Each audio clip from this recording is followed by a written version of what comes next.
कई लोग मुझसे पूछते हैं कि आपकी बुक लिस्ट और रिसोर्सेज क्या थे, तो मैं बताना चाहूंगी कि मैं सब्जेक्ट वाइज बताऊं तो हिस्ट्री के लिए मैंने बेसिक एनसीईआरटीज को फॉलो किया क्लास 6 से लेके क्लास 12 तक। उसके साथ साथ मॉडर्न हिस्ट्री के लिए India struggle of independence Bipin Chandra वाली बुक पढ़ी। और फिर आर्ट एंड कल्चर के लिए मैंने वो पढ़ी फाइन आर्ट्स एनसीईआरटी क्लास 11। उसके साथ साथ गवर्नमेंट का एक पोर्टल है सीसीआरटी, उसको फॉलो किया।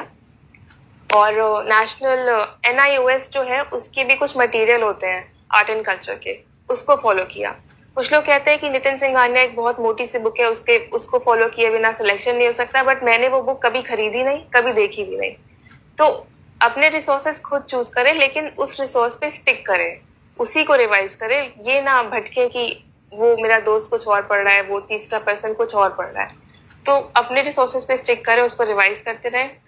पॉलिटी के लिए मैंने लक्ष्मीकांत पढ़ी। वो सबसे पॉपुलर बुक है और सबसे अच्छी बुक है पॉलिटी के लिए, काफी कंसाइजली सब कुछ मेंशन्ड है उसमें। उसी को मैंने कम से कम 5-6 बार रिवाइज किया पूरी बुक को। देन ज्योग्राफी के लिए मैंने क्लास 6 to 12 की एनसीईआरटी की। उसके साथ साथ जीसी लियोंग की 1-2 रीडिंग लगाई, बट फिर उसका रिविजन नहीं कर पाई।